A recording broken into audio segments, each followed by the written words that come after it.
Assalamualaikum warahmatullahi wabarakatuh. Selamat sore semuanya. Oke. Tadi Bang Ferry sudah cerita tentang bagaimana kekuasaan raja, kemudian bagaimana kegelapan ini bisa terjadi. Bagi saya, kegelapan yang saat ini dihadapi oleh Indonesia disebabkan karena etika dan hukum sudah dirusak oleh para penguasa. Apa buktinya etika dan hukum itu sudah dirusak?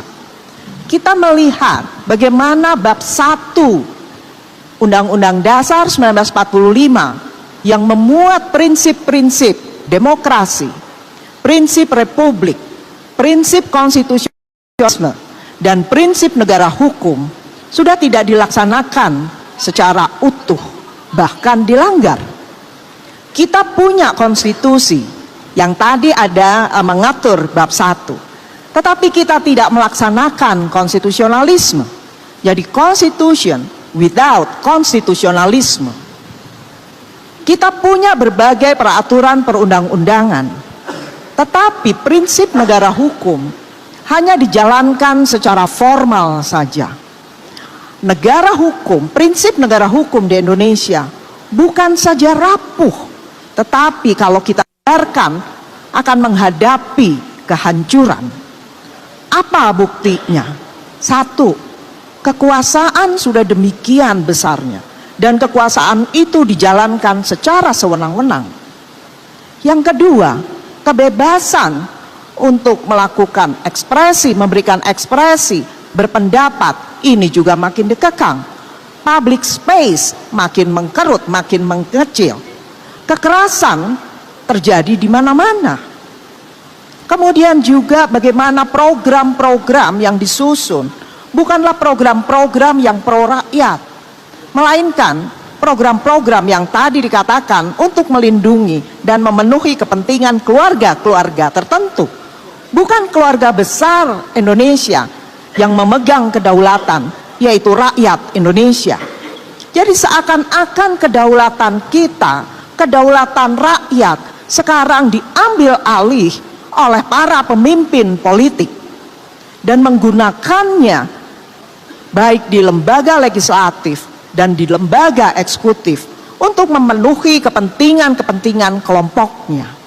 Ditambah lagi, beberapa minggu belakangan ini kita melihat bagaimana intervensi terhadap lembaga-lembaga negara, tempat kita berlindung, tempat terakhir kita berlindung.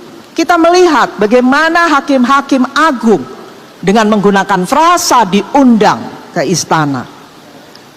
Di dalam prinsip kekuasaan kehakiman yang merdeka, di mana independensi dijamin di dalam konstitusi, maka tidak seharusnya para hakim agung, bahkan juga hakim konstitusi, itu dipanggil ataupun diundang oleh lembaga-lembaga atau cabang kekuasaan yang lain. Karena itu nanti akan memengaruhi independensinya. Disinilah ibu, bapak, adik-adik, dan teman-teman semuanya, kita melihat bagaimana etika tidak dijalankan secara utuh. Ya, berbicara mengenai kedaulatan rakyat, ya harusnya kedaulatan tertinggi ada pada rakyat, gitu ya.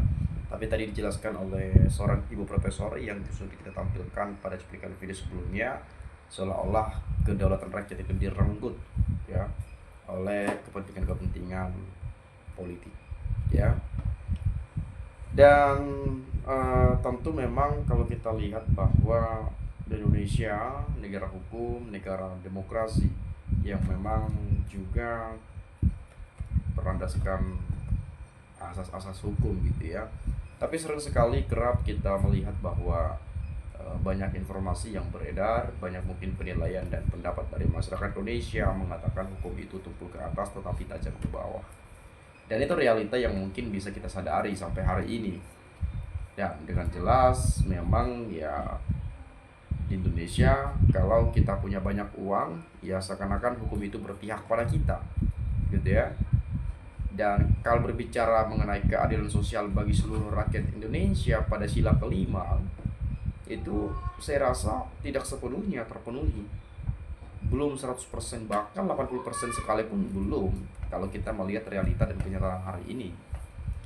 Dan di sini kalau saya melihat ya penyampaian dari Mintur Rahayu ya, RI sudah tidak dirawat, dijaga dan dilindungi oleh insan yang dipercaya Tuhan. Gunakan kepercayaan Tuhan itu, maka kita rakyat yang teguh, percaya dan taat pada Tuhan. Hanya nonton saja sebab tahu endingnya pasti binasa. Mereka yang tidak mampu dipercaya itu yang selamat hanya insan yang memuja kebenaran. Demikian sabda Tuhan. Merubah demi anak mantu walau belum cukup, nepotisme harus dihapus, malah dilaksanakan. Mana sama penguasanya lagi. Nah, kita rakyat tak kuasa, ya tak kuasa ya. Sedih aku nasib bangsa ini, gak nyangka begitulah tadinya yang diagung-agungkan. Pak Prabowo, coba simak dengan nurani yang bersih pendapat dari pandangan orang-orang cerdas dan jujur anak negeri ini. Saya rasa pendapat-pendapat mereka benar dan dengan tulus disampaikan demi negeri ini. Kerap kita juga berpikir by logika, bagaimana mungkin orang yang seharusnya tidak memenuhi syarat tetapi karena punya seorang bapak presiden, seolah-olah itu dilanggengkan gitu ya, seolah-olah para hakim-hakim, lembaga-lembaga di negeri ini yang berwenang dalam memutuskan hal itu sampai merubah aturannya demi si anak presiden tadi. Kita nggak tahu juga, barangkali ada intervensi, barangkali ada ikut campur tangan Jokowi, dan rasa-rasanya sih tidak mungkin tidak ada, karena posisinya pada saat itu sebagai presiden. Mustahil kalau nggak ada, meskipun sulit untuk membuktikan ya. Lalu kemudian memang kalau kita menyadari sampai hari ini pun banyak sekali masyarakat yang mempersoalkan hal itu. Banyak sekali pengamat politik yang mengkritisi sangat tajam kepada keluarga Jokowi, yang katanya PKI lah, yang katanya haus kekuasaan lah, yang nggak tahu malu lah, yang masih cawe-cawe lah, ya, yang rakus jabatan lah, macam-macam ya. Itu saya rasa kalau orang yang punya malu atau tahu malu, masih punya urat malu, pasti tidak akan lagi aktif berkomentar walau karena posisinya sudah selesai dari presiden. Tidak ikut campur, tidak cawe-cawe ataupun hal-hal yang lain. Dan lebih tepatnya ya konsisten dengan apa yang disampaikan, yaitu yang dilakukan. Katanya kalau sudah pernah tugas ke Solo, ngomong cucu dan sebagainya. Tetapi di pilkada tetap kita lihat masih cawe-cawe gendor sana sini, seolah-olah ingin tampil, seolah-olah ingin eksis terus gitu ya. Kita lihat saja lah seperti apa ya. Kemudian paham pemuja berani mati banggakan. Banggakah Anda pemuja 10 tahun? Pemahaman Ibu Prof ini ubah undang-undang demi ambisi. Celinguk pun sukses. Tangkap Pratikno dan Joko yang diduga sudah mereka ayasa Mulyono jadi Raja Jawa. Jokowi adalah perusak semua sistem yang hukum.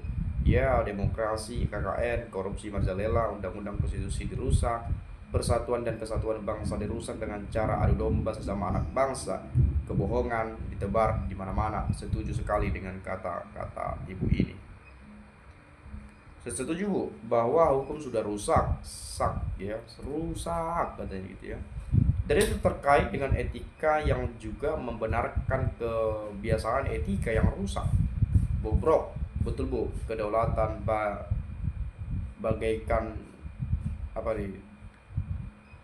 kedaulatan kebanyakan di tangan rakyat, tapi dipegang para penguasa negara, kepolisian, para hakim, jaksa dan lain sebagainya. Dan sekarang TNI mau dibawa kemana? Penguasa apa tidak lebih memberikan keteladanan dalam segala hal, baik hukum, etika, demokrasi dan lain sebagainya? Bukankah kekuasaan itu amanah? Karena tidak amanah itu lawannya zolim.